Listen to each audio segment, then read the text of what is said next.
Bonjour chers amis, notre troisième rendez-vous, je vais vous parler de la réforme constitutionnelle. Je sais, ça vous paraît lointain, ça paraît une affaire de politiciens, pas du tout. Ça va concerner comment se prennent les décisions publiques qui nous intéressent tous et par ailleurs, ça va définir les fondements de notre société. Quelles sont les valeurs communes? Normalement, c'est ça une constitution. Et moi, je pense qu'il faut vraiment la changer, mais pas dans le sens d'Emmanuel Macron. Alors, générique.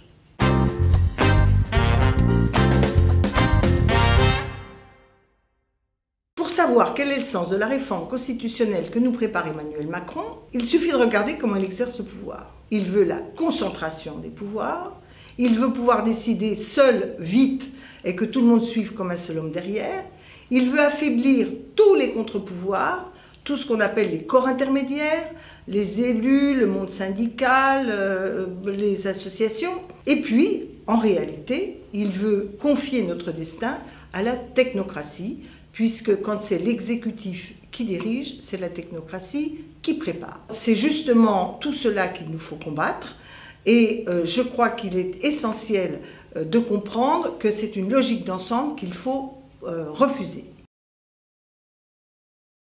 Emmanuel Macron pousse à l'excès toutes les dérives de la Ve République. Ces dérives, elles ont été assez bien vues dès qu'elles ont été mises en œuvre par le général de Gaulle. Quand on lit les textes de François Mitterrand ou de Pierre Mendès France, ça nous paraît loin. Mais quand on regarde avec le retour en arrière, on se rend compte qu'ils avaient raison. Qu'est-ce que ça produit? Ça produit l'idée que notre avenir dépend d'un homme providentiel. Et qu'au fond, la délibération collective, ce que représente un Parlement, mais d'une manière générale, tout quand on décide ensemble, c'est inefficace. Ça ne peut pas être mieux que la décision du chef. Ça n'a pas simplement des impacts en politique, ça crée une culture du pouvoir dans notre pays. Dans nos entreprises, on considère que le chef d'entreprise, c'est mieux que les autres. On développe assez peu le dialogue social, la prise en compte de la vie des uns et des autres. C'est vrai dans l'entreprise, c'est vrai dans nos mairies, c'est vrai dans presque tous les lieux où il faut décider. Alors moi j'ai une conviction inverse, c'est qu'en ce 21e siècle, pour que des décisions soient bien prises, ce n'est pas un bon chef qu'il nous faut, c'est une capacité d'impliquer chacun dans des décisions collectives en faisant prévaloir son point de vue et en le permettant de le confronter à l'intérêt général. C'est cette vision d'une décision plus collective, plus soucieuse de la diversité des points de vue et de la création d'un accord collectif qui ensuite nous engage tous, il me paraît être la voie d'avenir pour nos démocraties. Et dans les périodes de crise, où en particulier on voit bien qu'il y a une certaine impuissance du politique face à la mondialisation, face à l'Europe, face au pouvoir de l'argent, la tentation est grande de dire « il n'y a qu'à choisir un bon chef ». Je pense tout l'inverse. Pour changer le système, il faut nous appliquer collectivement. C'est justement parce que je pense qu'il faut changer assez radicalement de philosophie du pouvoir dans notre société que je vous invite à vraiment contester radicalement les propositions qui nous sont faites. Alors bien sûr, vous allez dire, et vous aurez raison, c'est bien qu'il y ait le non-cumul dans le temps. Bravo, bien sûr. Bien sûr, c'est positif que l'on aille au bout de la séparation des pouvoirs entre la magistrature et l'exécutif et qu'on supprime la Cour de justice de la République avec une justice particulière pour les élus. Mais franchement, c'est l'arbre qui cache la forêt. Parce que qu'est-ce qu'il y a derrière les propositions de Macron? Il y a d'abord la réduction du Parlement, du rôle du Parlement, déjà très faible. Ce sera la première fois depuis 1958 qu'on baissera le pouvoir du Parlement dans une réforme constitutionnelle. En général, on a fait l'inverse, essayer de redonner, rééquilibrer le pouvoir entre l'exécutif, le président, le Premier ministre et le Parlement. Et comment ils vont faire ça? Je prends un exemple frappant, la réduction des capacités d'amender les textes.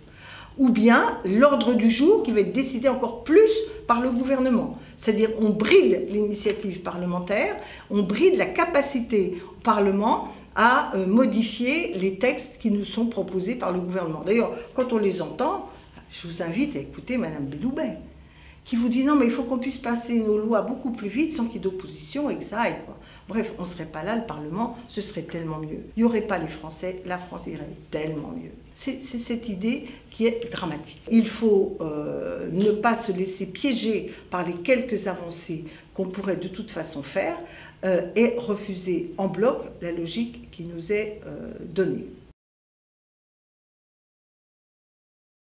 Mais je voudrais aussi insister sur le fait que cette réforme ne répond pas à la crise politique que nous vivons. La première crise, et vous devez la ressentir comme moi, c'est le sentiment que les citoyens n'arrivent pas à se faire entendre dans ce pays. On nous dit, bon, allez-vous voter pour la présidentielle, on fait 24%, et puis après tout le programme, rien que le programme, et moi je m'assois sur tous les autres qui n'ont pas voté pour moi, sous prétexte que le deuxième tour ils ont voté, sous prétexte que comme le vote au Parlement suit directement la présidentielle et qu'on vient confirmer le président, ce serait un chèque en blanc qui serait donné à Emmanuel Macron ou à tout président. Donc les citoyens n'arrivent pas à se faire entendre. Moi je crois, et j'attendais au moins, qu'il y ait des propositions beaucoup plus ambitieuses sur la question référendaire. Je crois que la question du référendum est un des éléments qui doit permettre aux citoyens de mieux se faire entendre. Donc il faut que les conditions d'un référendum d'initiative populaire soient réelles et efficaces, consolidées dans la Constitution. Deuxièmement, il y a eu l'histoire de l'Europe. Vous vous rappelez, on a voté non au projet de Constitution européenne et le traité de Lisbonne passe au Parlement avec exactement le même texte, changé dans l'ordre des articles. Donc moi je propose une chose simple, c'est que tout traité européen ou tout traité de libre-échange au niveau mondial, par exemple le fameux CETA ou le fameux accord, le TAFTA, tous ces grands accords qui ont beaucoup d'influence dans notre vie, soient votés par référendum.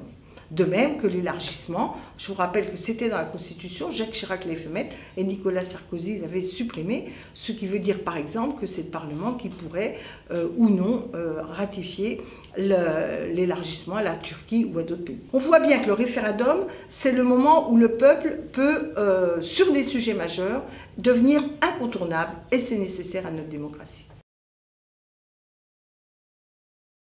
La deuxième grande faiblesse dans notre crise politique que nous ressentons tous, c'est évidemment la question de la représentativité des élus. Là, effectivement, si je suis favorable à ce qu'il y ait des élus, je ne suis pas du tout favorable pour ce que les élus considèrent que, comme le président, on a voté pour eux, donc c'est fini. Et nous avons besoin d'un Parlement plus représentatif de la société française. Alors ça ne se décrète pas toujours facilement, parce que quand on nous a dit, là, avec La République En Marche, « Ah, vive la société civile !» Quand vous regardez ce que c'est, la société civile, la 3/4 du temps, c'était des hauts fonctionnaires qui étaient nommés dans des institutions diverses et variées. Mais bon, ce que je pense très important, c'est le pluralisme, c'est donc la proportionnelle. Et là, la dose de proportionnelle qui est proposée, c'est vraiment infime. Ça ne rééquilibrera pas la diversité des points de vue qui est nécessaire pour que les décisions soient prises en étant en meilleur écho avec l'attente des Français. De ce point de vue, je voudrais vous mettre en garde contre la thèse « ouais, il y a trop d'élus en France », comme si le problème en France c'était qu'il y a trop d'élus. Je voudrais vous mettre en garde parce que c'est pas vrai. Nous sommes un des pays où il y a le moins de parlementaires par habitant. On est à peu près égalité avec l'Allemagne.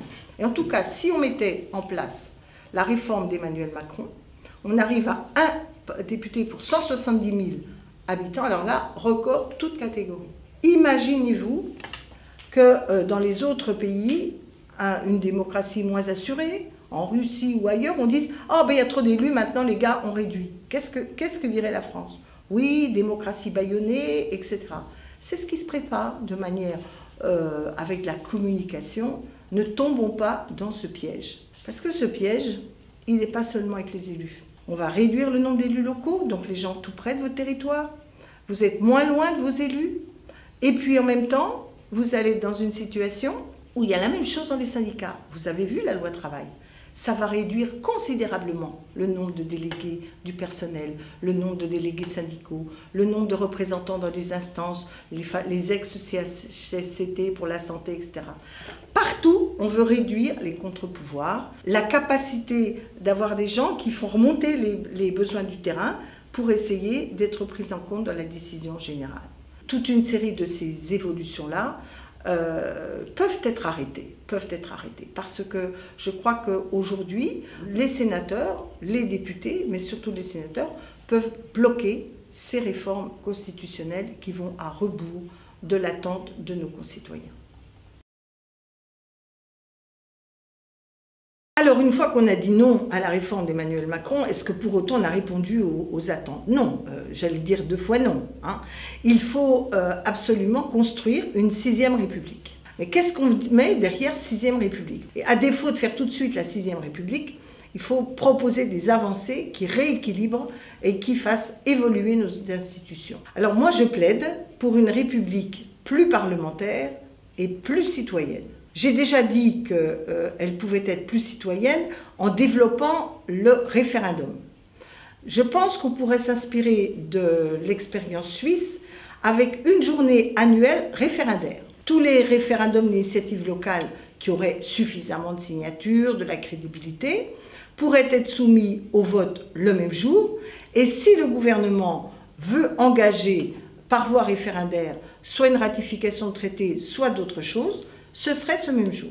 Donc ce n'est pas la pagaille et ça permet de préparer un vrai débat démocratique tous les ans avec les citoyens. Alors on nous dit souvent quand c'est parlementaire c'est instable. Non. Les Allemands par exemple ont un système qui fait que lorsque l'on veut mettre en cause le gouvernement, que le Parlement vote contre le Premier ministre et le gouvernement, pour que ce renversement du gouvernement ait lieu, il faut qu'il y ait une majorité alternative, c'est-à-dire en clair qu'on ne puisse pas virer le gouvernement pour faire des combines sans savoir vers quoi on va après. Alors comment renforcer dès à présent le rôle du Parlement? Premièrement, en supprimant l'article 49.3. Maintenant vous le connaissez tous, on se l'est pris. Suppression de l'article 49.3.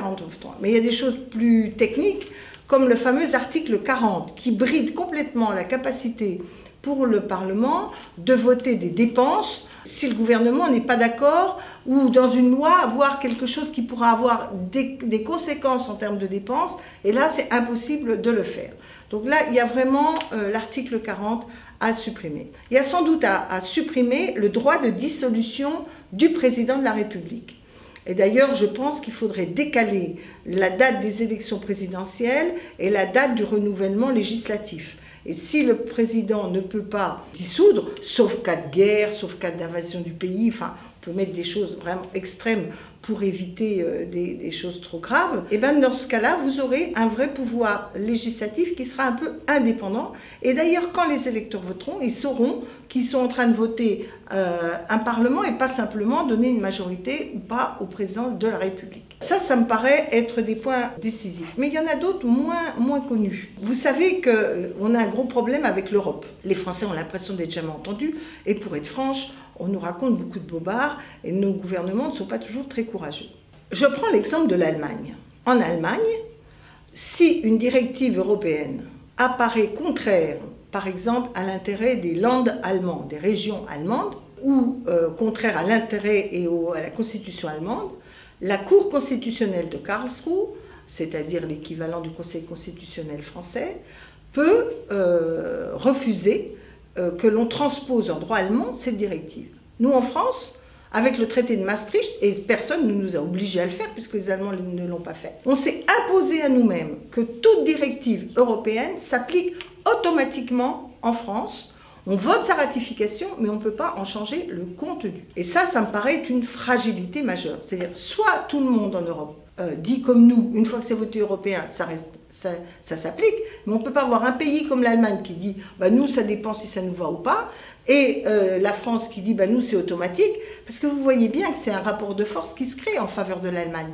Quand Mme Merkel dit non ça passera pas la Cour de Karlsruhe, tout le monde fait des compromis. Quand nous en France on dit, on râle, personne ne pense que derrière il y aura une résistance qui s'imposera. La deuxième chose, c'est quand le gouvernement allemand va négocier une directive, un texte européen, que ce soit dans l'environnement, l'agriculture, le budget, etc., il a un mandat du Parlement allemand. Alors le mandat, ce n'est pas un mandat impératif, on ne bouge sur rien, mais le gouvernement sait sur quoi le Parlement va être rigoureux, n'a pas envie qu'on cède sur n'importe quoi, et si le compromis doit se faire, il doit être équilibré.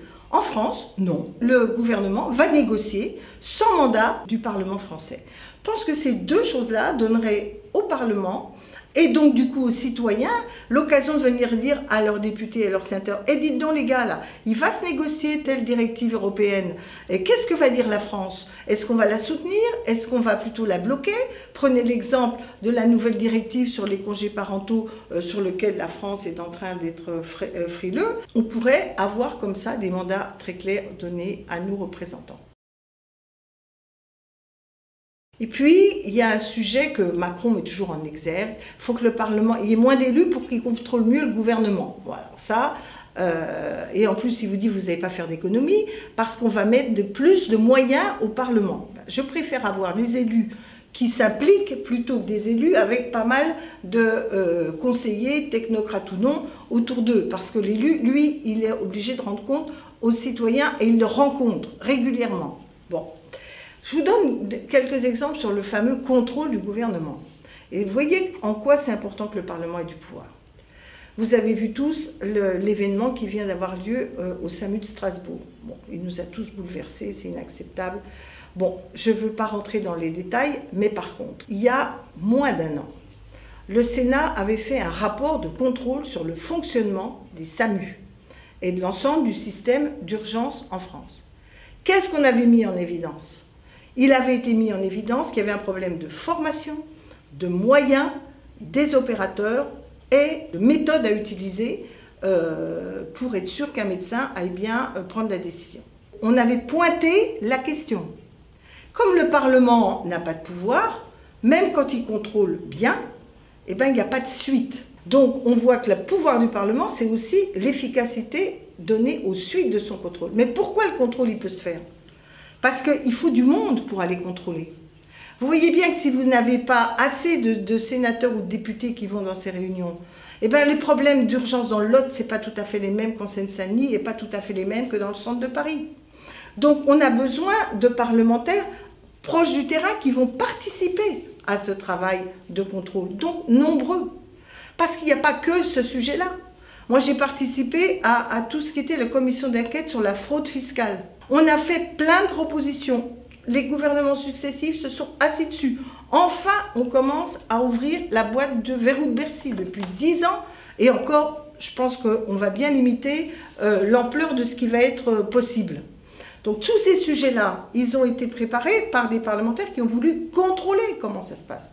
On a mis en exergue la baisse drastique des moyens de contrôle dans la direction de ce qu'on appelle la DGPIP, des finances publiques, c'est-à-dire les impôts. Il ne s'agit pas d'aller que voir le petit patron de PME, il s'agit d'aller voir les multinationales, les GAFA, calculer, prendre des algorithmes et tout ça. Tout ce travail-là, on l'a fait et on ne peut pas toujours dire qu'il a été suivi d'effet. Donc le Parlement, dans son rôle de contrôle, ne croyait pas qu'il ne fait pas son travail. La réalité, c'est qu'on s'assoit sur son travail. Et pour qu'il le fasse bien, il faut qu'il y ait des élus nombreux, variés, qui soient capables de faire qu'on n'ait pas qu'une vision qui s'impose. Voilà. Donc j'espère vous avoir plaidé sur l'idée qu'une république parlementaire, c'est une république qui prend mieux en compte l'attente des citoyens, c'est une république qui doit permettre d'être plus efficace dans l'action et dans la législation, car la thèse de M. Macron, c'est « faut légiférer vite ». Oui, eh bien, il faut d'abord légiférer bien. Alors, j'espère pas avoir été trop ingrate dans l'explication de qui décide quoi et d'avoir essayé de vous montrer que c'est des choses qui vont avoir des répercussions. Mais une constitution, c'est pas que l'organisation des institutions. C'est aussi ce qu'on appelle les valeurs fondamentales, des droits fondamentaux, un socle constitutionnel qui définit le code, la matrice de notre société commune. Eh bien, je considère que nous n'avons pas assez travaillé sur l'évolution de ces droits depuis des dizaines d'années.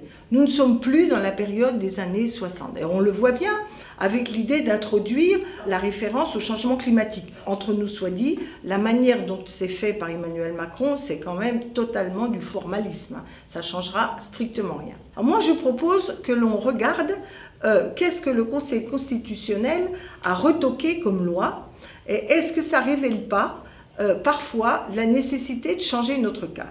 Je prends un exemple. Vous savez que la gauche avait promis qu'en cas d'une entreprise qui ferme, il y avait l'obligation de rechercher un repreneur, mais il y avait aussi l'obligation, en tout cas la possibilité donnée aux salariés de pouvoir reprendre l'entreprise, par exemple par voie de coopérative. Et pour que ça marche, il faut qu'en cas de transmission ou en cas de vente ou de fermeture de l'entreprise, on informe assez tôt les salariés de ce qui se trame. Et cette obligation d'information, on nous a dit, c'est pas constitutionnel, parce que le droit de propriété est souverain, parce que le droit de propriété est constitutionnel.